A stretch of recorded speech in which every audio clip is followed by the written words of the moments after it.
예, 안녕하십니까. 한국 상인방송 꼰대와 청년 꼰대 조용식 인사드립니다. 예, 청년 김수영입니다. 아이고 바빴죠. 예. 매일 바쁘게 그래서 저도 이번에 우리 소상공인연합회 지역 해당 시민들 예. 전국에 이렇게 다니면서 네. 이렇게 시위를 하고 있습니다. 네. 그래서 23일, 24일 하고 나면 이제 끝입니다. 아, 회장님도 바쁘시겠습니다. 맨날 바쁘죠.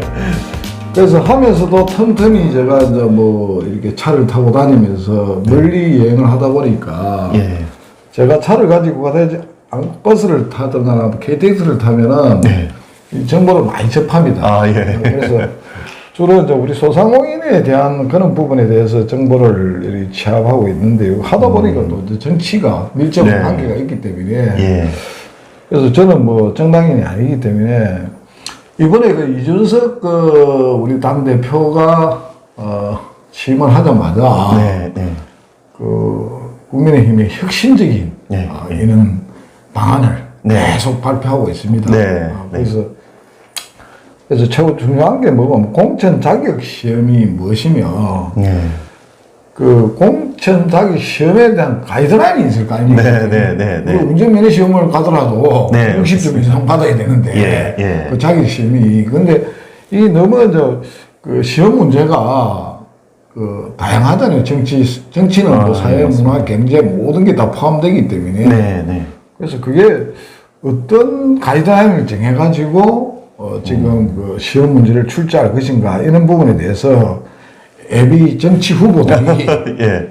이렇게 걱정을 지금 하고 있습니다. 네. 그래서 그에 대해서 한 말씀 해주시죠. 저는 스마트 시대에 적합한 인물인가 아닌가에 대한 검증이 공천 자격 시험의 핵심이라고 봅니다. 네. 그래서 관련 디지털 매체의 이용 그리고 디지털 매체에 대한 사용에 대해서 본인의 능력을 얼마나 가지고 있는가에 대한 검증이 가장 우선적으로 다루어질 것 같고 지금 현재 토론 배틀 관련된 주제에 대해서 어떤 방식으로 어떻게 잘 대처를 하고 우리 당을 얼마나 잘 대변할 수 있을 것인가 그리고 우리 당에 대한 정책을 얼마나 잘 실현시켜 줄 수 있을 것인가에 대한 내용들이 공천 자격 시험의 어떤 구성 요건이 되지 않나 그렇게 생각이 됩니다.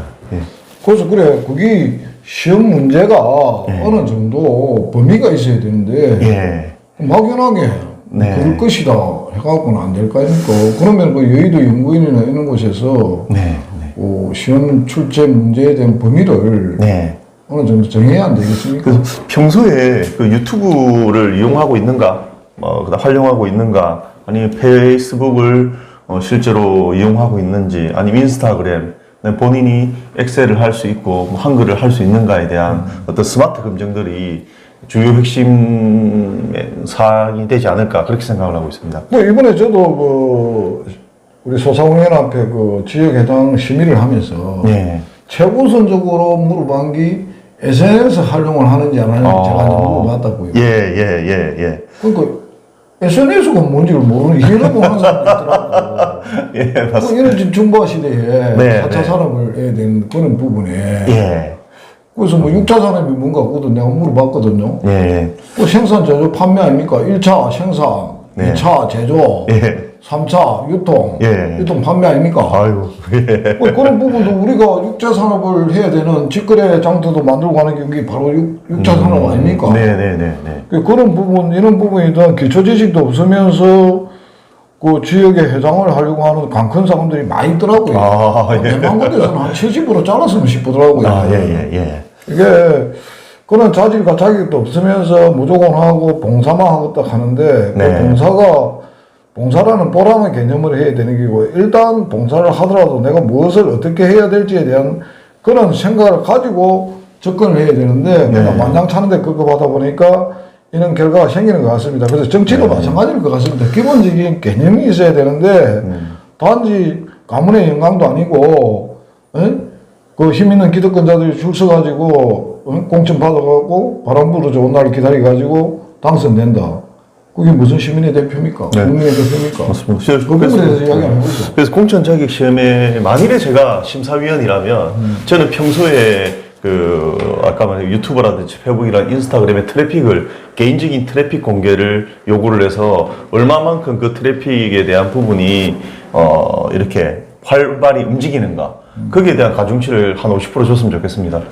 이제 관련된 그 개인적인 인터넷 매체의 개인 트래픽에 대한 증가가 결국은 정당 활동을 가장 활발히 할 수 있다. 그리고 나의 홍보를 가장 할 수 있다라고 생각을 하기 때문에 개인 트래픽에 대한 추적을 허용해서 관련된 내용을 이 기준에 자격 시험에 대한 가중치를 줬으면 좋겠다. 실제로 옛날에 홍준표 대표 시절에는 당시 디지털 정당에서 한번 시도를 했었습니다. 근데 그게 그때 당시에 가중치로 적용이 된다라고 했었는데 실질적으로는 가중치로 적용이 안 된 걸로 알고 있습니다. 그래서 국회의원들부터 아니면 향후 지방자치단체에 대한 후보의 개인 정보 트래픽을 추적을 할 수 있도록 동의를 받아가지고 얼마나 활발하게 움직였는가에 대한 내용을 자료 제출해라. 2, 3년 동안에 아니면 향후 5년 전에 트래픽까지도 지금 다 공개를 하고 있으니까 관련된 활동에 대한 내역을 제출해라 했을 때 이 부분이 정확하게 이루어지는 것이지 당장 이런 가이드라인이 제시되었다고 해서 며칠 동안에 트래픽을 추적한다는 것은 좀 문제가 있고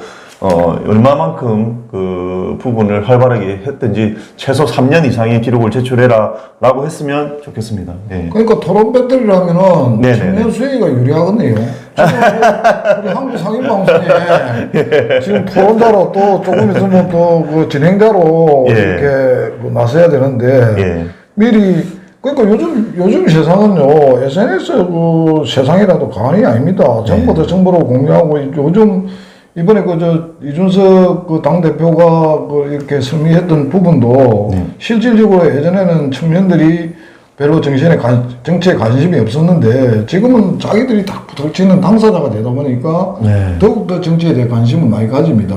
그래서 이런 자리를 마련해가지고 유튜브든 또 내지는 페이스북이라든가 인스타그램이라든가 이런 여러 가지 다양한 홍보 매체를 통해 가지고 자신을 알리고 남이 자신을 알려줍니까? 맞습니다. 예.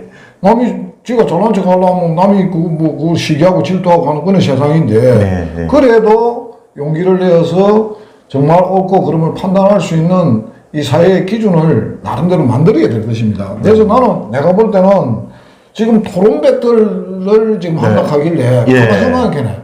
청년 수행이가 최고 이딴 말인 것 같아요. 그래서 나는 내가 개인적으로 생각할 때, 내년 대통령 선거 끝나고 일정한 역할을 하고 난 뒤에, 지금 지속적으로 이렇게 우리가 방송을 해 나가는 것 때문에 공천 자격 시험에 엄청난 가점 처리도 될 것이고, 그래서 창원시장 출마하면 안 해보랍니까? 아직까지는 많이 부족하고 또 뛰어난 분들이 많이 있어서 시간을 두고 더 열심히 노력해서 그렇게 준비를 하도록 하겠습니다. 청년 수행보다 나이가 7살 작은 이준석 당대표 되는데 창원시장 원하는 법이 어디 있어요? 또 국회의원 출마도 하셨는데 물론 경선해갖고 그런 일이 있지만은 그게 실패라 생각하면 안 돼요. 열심히 하나의 과정이지. 우리가 정치를 하다 보면 그 과정이 링컨 대통령도 열 몇 번 떨어졌다 아닙니까? 결국 대통령 훌륭한 대통령이 역사에 남는 대통령이 됐는데 그거는 하나의 정치인은 선거 때마다 놓아야 됩니다. 선거 때마다 놓아 자기가 자꾸 그런 캐리어를 쌓아가지고 그것도 스펙입니다. 실패도 스펙이라요. 맞습니다. 인생에 있어서 최고 중요한 스펙은 내가 볼 때는 실패입니다. 실패를 많이 했던 사람이 시련을 많이 끄던 사람이 나중에 성공하면 대성할 수 있는 그런 내가 볼 때는 가능성이 많아요. 그래서 창원시장에 출마하시면 지금 연습 열심히 해가지고 오늘 방송에 나와서도 자기 자신을 갖다가 이거는 지금 우리가 예행연습 한다고 생각하면 돼요. 감사합니다. 오늘 꼰대가 또 확실히 밀어줄 줄 압니까? 내가 아무리 힘이 없어도 내가 못하는 일을 또 우리 청년 수행이가 이룰 수 있도록 저는 또 대리만족을 하고 보도를 하고 파트너인데 감사합니다. 그래서 예. 지금 토론 배틀 주제에 대한 내용은 정당의 정강적인 보완되는 이야기를 하는 것인가 예, 예. 하는 그 부분과 예. 개인적 사견을 이렇게 표현하는 것인가 예, 예. 또 아니면 그런 문제와 함께 그 심사를 누가 하는 또지 예. 그 심사위원회 배치는 또 어떻게 이루어지는지 이 복잡한 게 있을 예, 겁니다. 예, 예, 그 미리 예. 지금 이야기를 해줘야 불과 예. 1년 남았는데 예. 준비를 할거 아닙니까? 맞습니다. 예. 학원을 다니든가 마누라면 예. 조용식한테 배하러 오든가 맞습니다. 예. 그 부분에 대해서 이야기 한번 해보죠. 그래, 이 정강 정책에 대한 기준이 아주 지금은 뭐 모호하다고 봅니다. 저희가 뭐 한나라당, 자유한국당을 통해서 미래통합당으로 갔는데, 자유한국당하고 미래통합당의 정강 정책이 완전히 다릅니다. 제가 볼 때는. 그래서까지, 특히 자유라는 그 의의에 대한 부분도 명확하지가 않고, 그래서 제가 볼 때는 미래통합당 당시에 김종인 혁신위원장이 관련된 정강정책에 대한 변화를 만들었지만 이것은 지금 현재 우리 당원과 당심에 대한 부분에 어긋나는 그 주장들이 많다라고 저는 생각하고 있습니다. 그렇기 때문에 향후 그 정강정책에 우리 당의 정강정책에 부합되는 그런 부분은 보다는 우리 개인적인 정치의 사견이 오히려 더 얘기해야 되는 게 저는 맞다라고 봅니다. 아직까지 또 당에 대한, 당명에 대한 변화도 또 있을 테고, 또 정강정책도 바뀔 텐데, 그럴 때마다 개인적인 그 정치의 의견을 이렇게 다르게 표현할 수는 없는 거고요. 현재는, 개인적인 사견을 표현하는 게 맞다라고 보고, 그 심사는 아마 또 배심원제로 갈 가능성이 저는 크다라고 봅니다. 배심원을 5명을 두고, 만일에 10명을 두고 하는데, 그 배심원에 대한 그 배치도 아주 공정성 있게 이루어져야 됩니다. 배심원이 일단 가지는 표가 지금 뭐 관례상 막 20표, 30표를 가집니다. 그러면 10명이면 벌써 200표를 가집니다. 그러면 그 뒤에 배심원들 일반 각 도당에서 파견되거나 전국위에서 파견되는 일반 위원들은 표를 1표를 가집니다. 그러면 이거는 배심원제를 해서 공개 오디션을 하고 토론 배틀을 해봤자 어차피 가중치를 가지고 있는 배심원들이 짜고 칠 가능성이 아주 높습니다. 그렇죠. 그래서 그런 부분들에 대한 배점, 가산점, 배심원에 대한 가산점을 2점 이상 주면 안 된다. 그러니까 10명은 20점만 가지고 나머지 당원과 우리 그 위원들이 80점을 가져야지, 이거는 80점을 이미 배심원들이 가지고 시작하는 짜고 치는 노름판이 될 가능성이 크기 때문에 향후 이런 부분에 대한 그 어떤 심사위원들의 가점을 아주 줄여야 됩니다. 그렇지 않으면 공정한 게임이 절대 되지 않습니다. 그렇기 때문에 저는 그 심사위원회 배점은 가장 가중치를 낮추고, 그다음 일반 전국 위원이나 그다음 도당에서 파견되는 위원들에 대한 가점을 1점으로 하고 배심원제는 2점으로 해가지고 합계 100점을 맞춰서 가는 게 맞지. 과거 관례처럼 배심원에 20점, 30점 주고 우리의 의견보다는 배심원들의 의견, 그리고 그 배심원들을 지정하는 사람들은 다 현 지도부인데 거기에 대해서 이렇게 왔다 갔다 하는 것은 이치에 맞지 않는다고 봅니다. 네. 그러고 저번 당내 경선 부분에 대해서 그러니까 네, 당대표나 네. 전당대회에 이런 여론조사 결과는 어떻게 처리되고 예.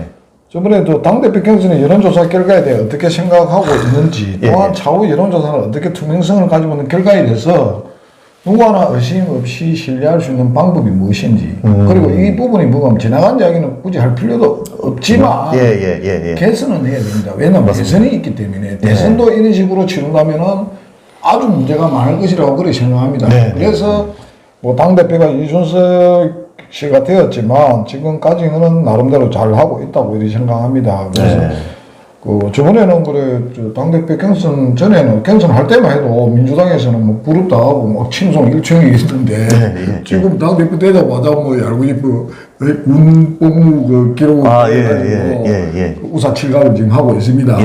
그래서 조금 전에 중요한 거는 당 경선 말입니다. 대통령 경선을 저번 당대표 경선처럼 그렇게 7대3이라든가 5대5라든가 이런 식으로 헷갈리게 만들어갖고 그 역선택을 또 할 수 있고 뭐 이래가지고 그건 좀 불평등하거든 사실은. 맞습니다.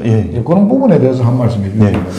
당내 경선에 이번에 그 문제가 상당히 많았다고 저는 봅니다. 근데 어차피 끝난 게임이기 때문에 이건 게임 전에 룰을 그 참가했던 사람들이 제안을 했어야 되는데 본인들이 동의를 했기 때문에 일단 결과에 대해서는 공정하다고 봅니다. 예. 근데 당내 이제 대통령 경선은 완전히 다른 거라고 보고 한 표에 뭐 2,000명이 한 표에 35명을 한 명당 35표를 가져간다. 이거는 상식적으로 안 맞습니다. 아까 말했던 말도 안 되는 소리지. 예, 배심원제도 마찬가지입니다. 가중치를 주는 것도 일반 여론 50% 하면 한 명당 그만큼 표본치를 많이 해서 하면 됩니다. 당원은 12만 명 회피고 뭐 일반 여론은 2,000명하고 이게 안 맞습니다. 표본도 똑같이 가든지 예, 뭐 이렇게 해서 1인당 한 표를 가져가야지. 어떻게 1인당 35표를 가져가니까. 전화 한 통 받아보면 예를 들어서 35표. 35표. 예. 그쪽은 일반 당원들은 한 표.